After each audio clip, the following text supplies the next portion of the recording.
Hello friends! Welcome to Tuesday Storytime, and look who's joining us once again today. It's Fluffy Dog. Okay, just sit here then, silly. Okay, so we've got some good books today. I guess if it's okay with them. Fluffy's wondering if it would be okay if he chose one of today's books. What do you guys think? Would that be okay? All right, they said yes. Do you have a book in mind? All right, well, go get it. Oh, no, David, that's one of our favorites. We can definitely read that book. All right, should we start with that book? Okay, all right, let me get situated. And Fluffy, you have a seat here on the floor, crisscross applesauce, good boy. Move my chair over here, and we will read No David. David's mom always said, "No, David." Uh-oh, guys. You guys have to help David out. Crayons are for paper. That's right. No, David, you can't climb up to the cookie jar.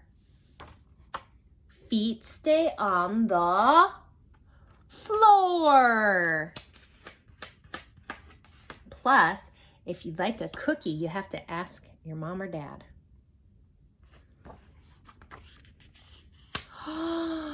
No, David, no. Oh, gosh, look at all that mud on the white carpet. You gotta take your shoes off by the door, David. Oh, no. Into the bath he goes. No, no, no. Oh, boy, that tub is so full. The water is overflowing onto the floor. Full blast. Turn off that water, David. Ah! Come back here, David. You are naked.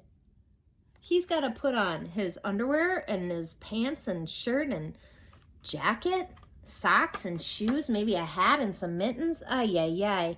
And where's our favorite part, guys? The dog saying, huh? David, be quiet, David. That is too loud. And when you guys are at my house, we go around the circle and everybody gets to pound on this pan, right? Make as much noise as we can. I will have to tape this. Goodness. We might have pounded on that pan a little too hard. Oh, David, don't play with your food. He made a little potato guy with a potato head, green bean arms, chicken legs.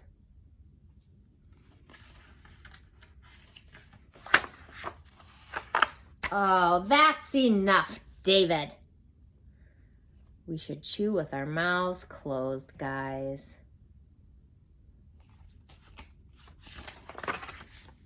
Go to your room.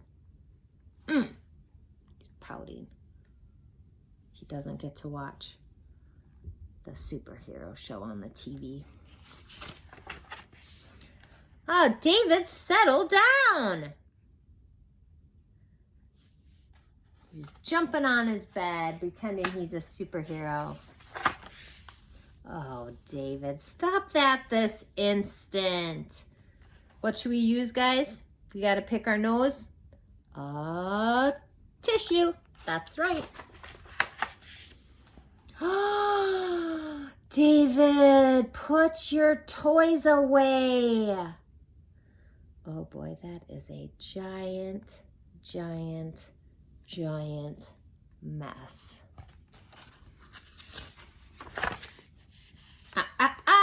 Not in the house, David. Baseball is for outside. Uh-oh. David played baseball inside anyways, and look, see the horse vase broke. And David is in timeout, and he is sad.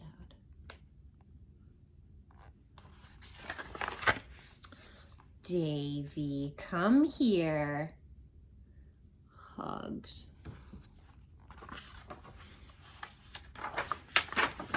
Yes, David, I love you. The end. Bye-bye, book. All right. Now, next we have, oh, Fluffy's back. What? Another book? All right, go get one. Well, no. Fluffy, we literally just read that book. No, we're not going to read, Fluffy, we're not going to read this book right now. Pick a different one. No, Fluffy, honestly, we just read David. No, well, come on, Fluffy, honestly. Here, why don't you think about another book while I read this book about fire engines? The fire engine book. Ding, ding, ding goes the alarm. The firemen slide down the pole. Clang, clang, clang, clang goes the fire engine bell. The chief is on his way. Here they come. Watch out, make way for the hose car.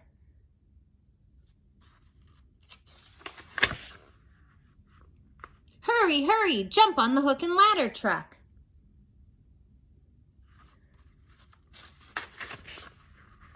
The people come running out to see the great big hook and ladder truck.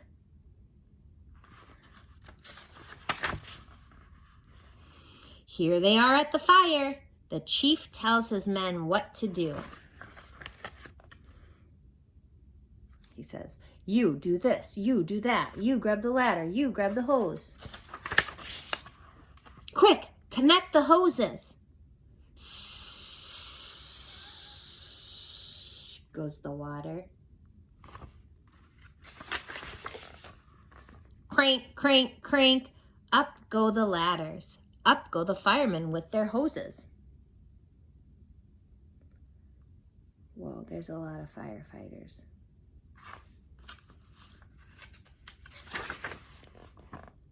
Chop, chop, chop go the axes. Crash go the windows. Sometimes they have to use their axes to get into a building.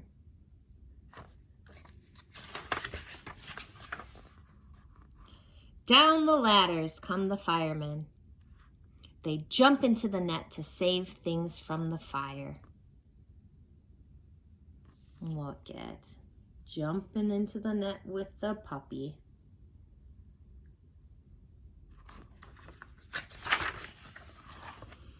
Sput, sput, sput. Out goes the fire. Tired firemen and people go home.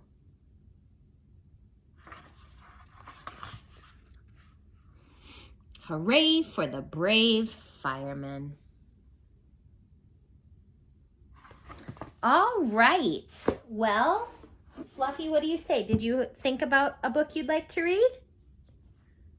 All right. Grab that and we will read it. Golly. We already read this book. Okay? So I want you to choose a different book. Sorry about that, you guys. Like, oh my gosh. Seriously. You know what? I'm going to read Curious George, and maybe you could think of a different book, okay? Well, you don't have to throw a tantrum about it. Okay, let's read Curious George. Curious George's Dream. This is George. George was a good little monkey and always very curious. After a long day at the amusement park with his friend, the man with the yellow hat, George was tired and glad to be home.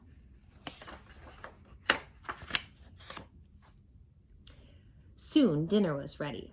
But when George sat down to eat, he was too small to reach his plate. "I'm sorry, George," the man said. "I forgot to fix your chair." He put a large book on George's chair, and George climbed up.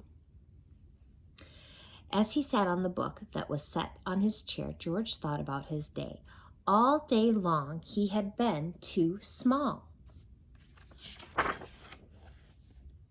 "Your hands are too little to hold these baby bunnies," the manager of the petting zoo told him. "I'm sorry," said the man operating the carousel. "I cannot let you on. You need a grown-up to ride with you." "Maybe next year," said the man taking tickets at the roller coaster. See, the sign says you have to have a grown-up with you. And over here you have to be that tall. He's not tall enough.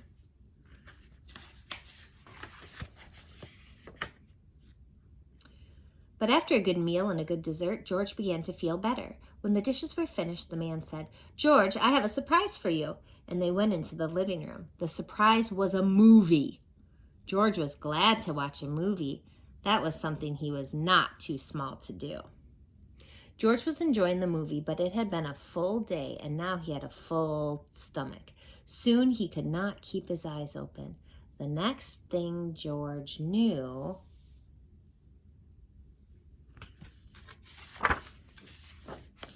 he was back at the petting zoo. But this time something was different. The petting zoo was very small. In fact, everything was small. George looked around. Then he looked at himself. Maybe everything wasn't so small after all, he thought. Maybe he was big. Uh-oh, this is not right, thought George. Then he remembered the bunnies. Why, he was not too small to hold a bunny now. He was not too small to do anything. What fun, George thought, and he went to the bunny hutch. Now George could hold lots of bunnies, and he cuddled them to his face. The bunnies liked George.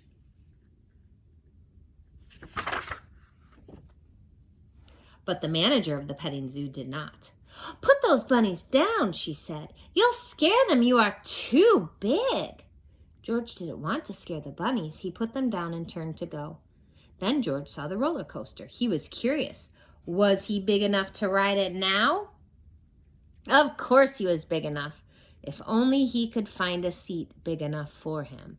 But the man taking tickets made George leave. "You cannot ride this ride," he said. "You are too big."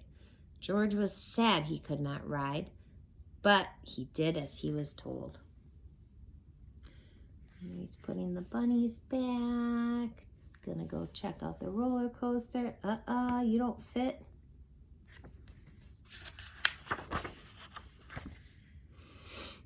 "Catch that monkey!" someone yelled as George was leaving the roller coaster. "He's dangerous!"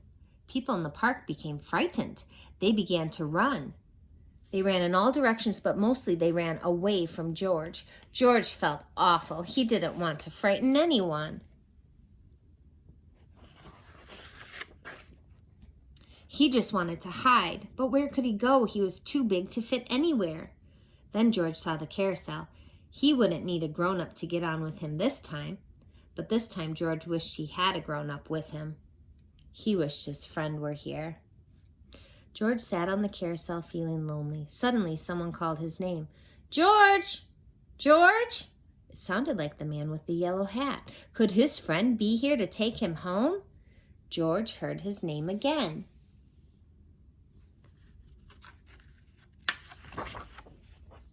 It was his friend. George wanted to jump into his friend's arm, but the man with the yellow hat was too small. He could never take George home now. The man called his name again. "George," he said, "wake up, it's time for bed. You fell asleep watching the movie."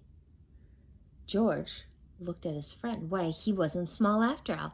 George looked at himself. He was not big. He had been dreaming. Now George could jump into his friend's arms, and that is what he did. As the man with the yellow hat tucked him in, George was happy to be in his little bed. It was not very big, he thought, but he fit in it perfectly. George was just the right size.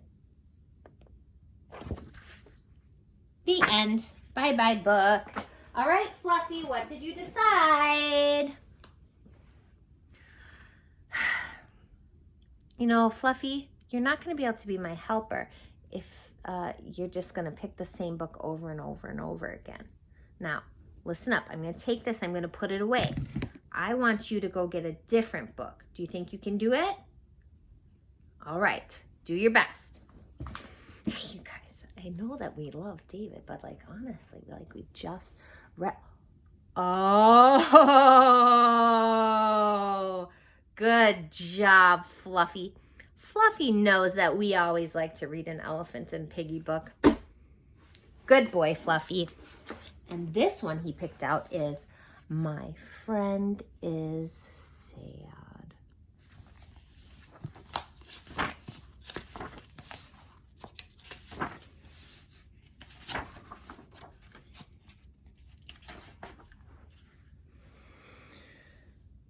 Oh.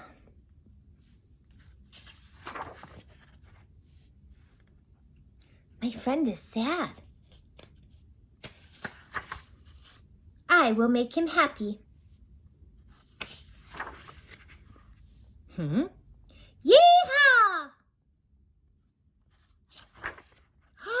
A cowboy?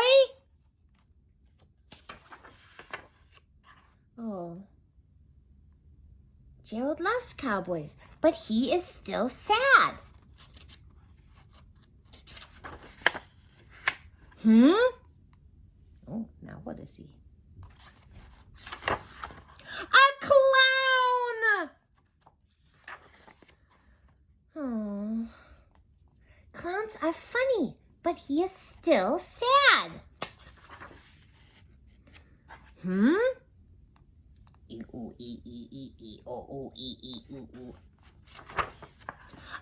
robot!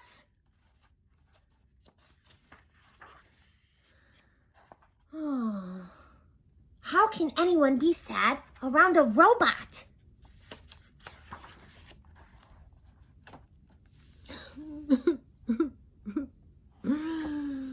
Gerald, Piggie! I am so sorry. I wanted to make you happy, but you are still sad. I am not sad now.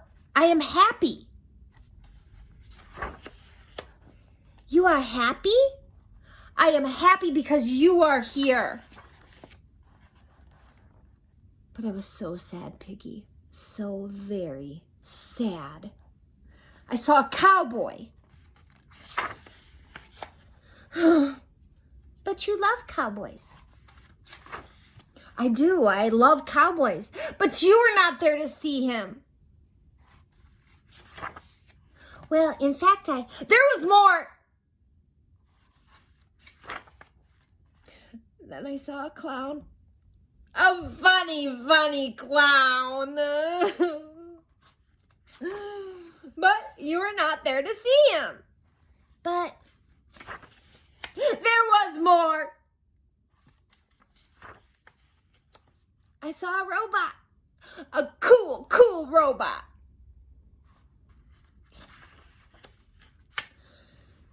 And my best friend was not there to see it with me. But, you see, I am here now. You are here now. My friend is here now.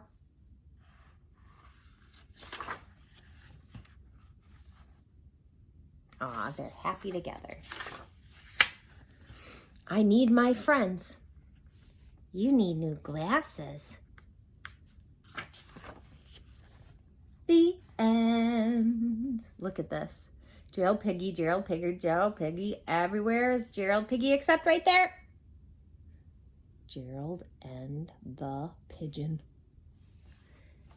Bye-bye, book. Oh. All right, boys and girls, have a good evening. Oops, let's brush down your snout hair. There we go. And Fluffy, can you say goodbye? Oh, you want to show him one more thing? All right. I don't even know what he's going to show you.